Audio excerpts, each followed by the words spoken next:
Come on. Come on. Please.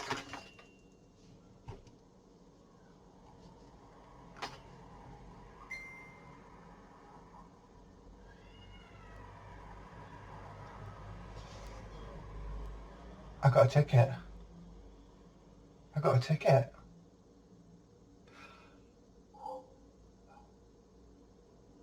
Now I've got to paint my models.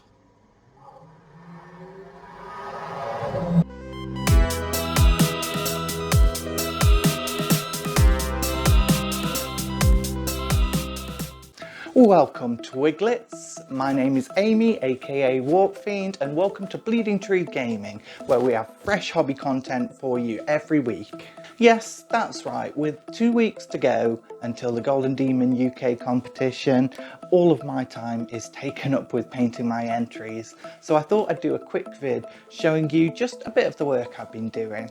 Today I'll be painting up the Demagogue from the Dark Commune kit. Now anyone who knows me knows that I am a massive fan of the Mortal Followers of Chaos, so I've been super hyped to get this kit. Now this is my first time entering a proper Golden Demon, so in a lot of ways this is the new experience for me. I'd love to document the entire process, but with all the hours of work going into my entries, there'd just be too much footage. Having said that, let's have a quick breakdown of how I work on this one model. If you're familiar with this kit, you'll notice I've made some minor conversions to this by giving her the flaming demon head from the icon bearer instead of her fleshy staff. There were a few different reasons for this, but I wanted to make a banner with some freehand and didn't want to waste such a cool piece. Plus the upward curving horns on the piece matches really well with her kind of collar of horns she's got going on. This did have the effect of making the demon head the new focus of attention rather than her head, which was an intentional choice as her face is concealed anyway.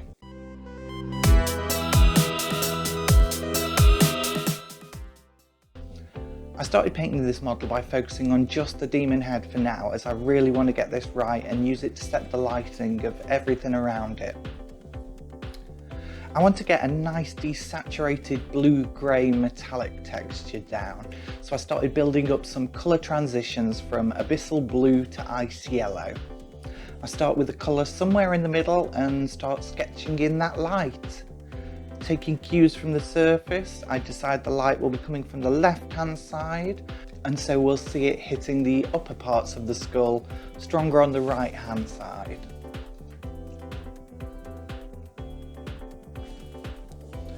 A lot of people struggle with the concept of non-metallic metal, but in theory it's no different to highlighting any other surface on a model. Where it differs is the amount of light that is reflected off it, and so to capture this you need to up the contrast level depending on how shiny the metal is.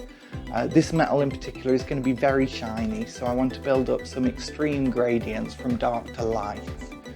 When I come to do the undersides of the horns, I'm going to build up the highlights and shadows in opposite places to the upper surface.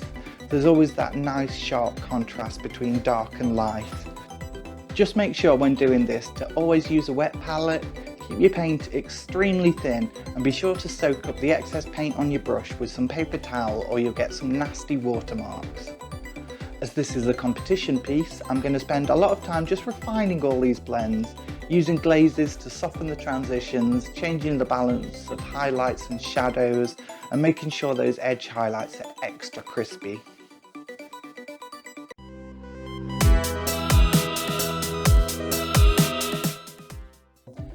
I start to throw some colour onto the flames.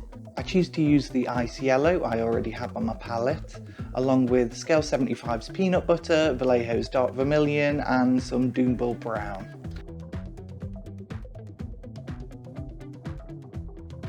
Now this skull is perfectly designed to give some great opportunities to show off the light reflections of that fire.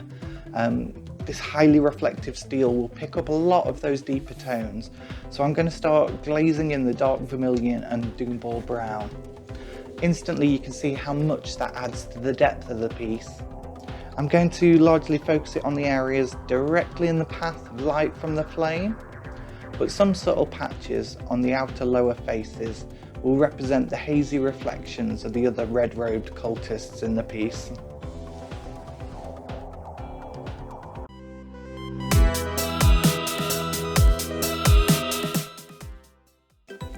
Painting the gold is much like painting the steel, only because it's slightly less reflective, it can be a little more forgiving.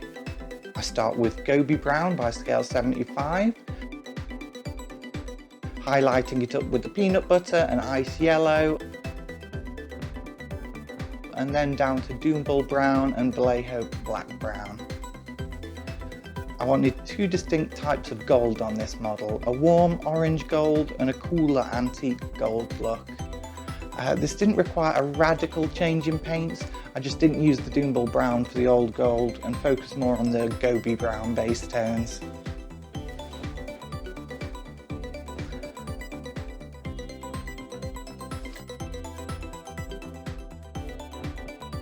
Before we go any further, I'd like to take a moment to plug the channel, if I may. Bleeding Tree Gaming is a Nottingham-based group collaborating to create a range of hobby content. For those of you who recognise me from my solo Warpfiend Studios channel, please take the time to subscribe to this new one. I'm solely going to be releasing new painting videos here for the time being.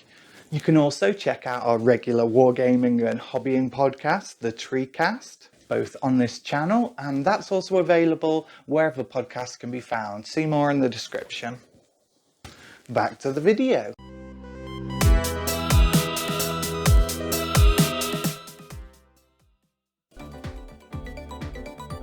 Since so much of these models are these long flowing robes, I want to add a bit of interest to them with some texture.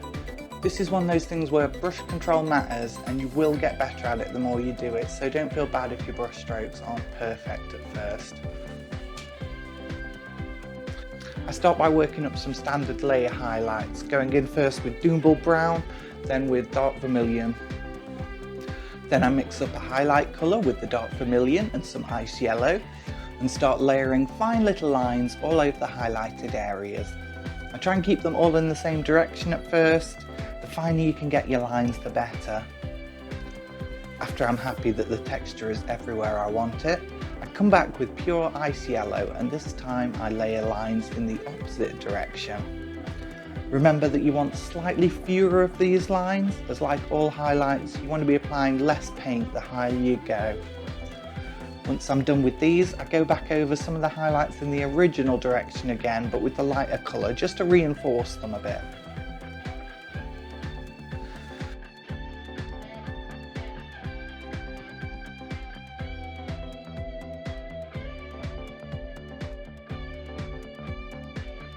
After this, there's some glazing abyssal blue into the shadows to counteract the washed out quality that all that ice yellow added.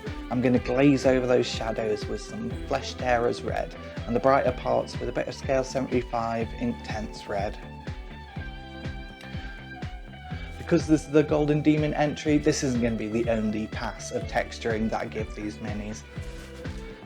After you glaze it to tie it together, it's going to make that texture more indistinct, so I'm going to repeat all of these steps again and again and again to just keep building up layers of texture and get it as close to perfect as I possibly can. I'm going to be adding some freehand to the robes because all my cultists have this simple little chaos design on them. I'm not going to go too deep into this now, as I made a video about it on my old channel already, plus I ended up completely redesigning the freehand a couple of times after recording this footage.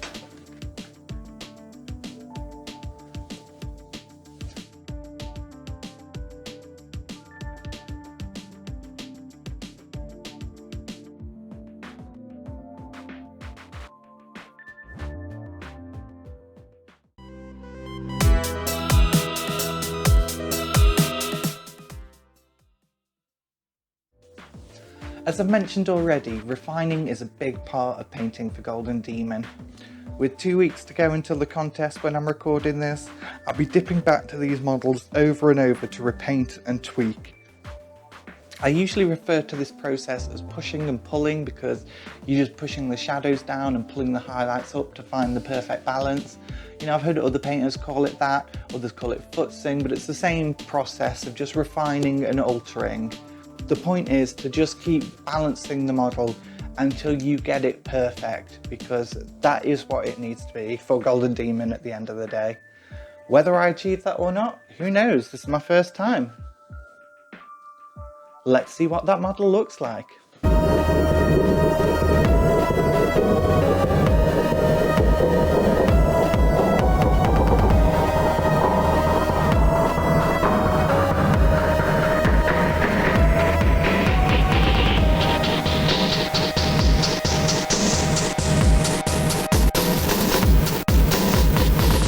Well, here we are. First of all, I'm going to state that it's not the final version of the model. I'm probably going to do some more alterations, more tidying up in the next couple of weeks.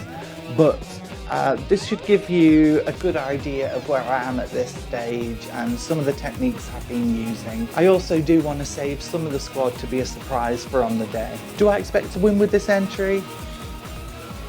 Probably not, but you know, there's going to be a lot of beautiful entries there. And I'm looking forward to seeing them and meeting the artists who have painted them. Most of all, it's just been super fun working on a project this intense. And I know that it's improved my skills in loads of ways that I'm going to take forward with me. Thanks very much for watching. If you have any suggestions for content you'd like to see on this channel, please leave them in the comments below. And if you're at the UK Golden Demon this year, come and say hi to me. See you soon.